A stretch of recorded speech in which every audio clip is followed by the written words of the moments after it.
ஆக்சுவலா எனக்கு both are so beautiful. அதாவது எனக்கு பார்க்கும்போது பொறாமையா இருக்கு. என்ன ஏதாவது டிப்ஸ் இருக்கா? அதாவது வந்துட்டு ஒரு கப்புள்னா இப்படி இருந்தா ஓகே ரொம்ப சந்தோஷமா இருக்கும் அப்படின்னு ஏதாவது ஒரு டிப்ஸ் சொல்ல முடியுமா? ஏன்னா நிறைய விஷயங்கள்லாம் இருக்குல்ல வெளிய. One is no ego. Okay. Ego இருக்கவே கூடாது. ஈகோ இருந்தா அது நம்மள ரொம்ப செல்ஃபிஷ் ஆக்கிடும். ஈகோ இருக்கணும், ஆனா அவங்களுக்கு கொடுத்துடணும். ஓகே. அவங்களோட ஈகோ என்கிட்ட கொடுத்துடணும். புரியுது. புரியுதுங்களா? So exchange you take care of me, I'll take care of you மாதிரி.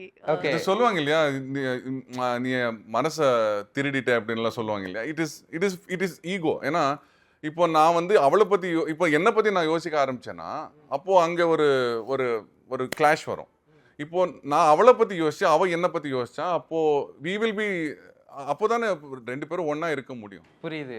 நான் எப்பவுமே மிஸ்டர் கோல்ட் கடலை எண்ணெய் தான் வாங்குறேன். ஏன் தெரியுமா? சாதாரண ஆயிலை விட சமையல் டேஸ்டாவும் இருக்கும், ஹெல்தியாவும் இருக்கும்.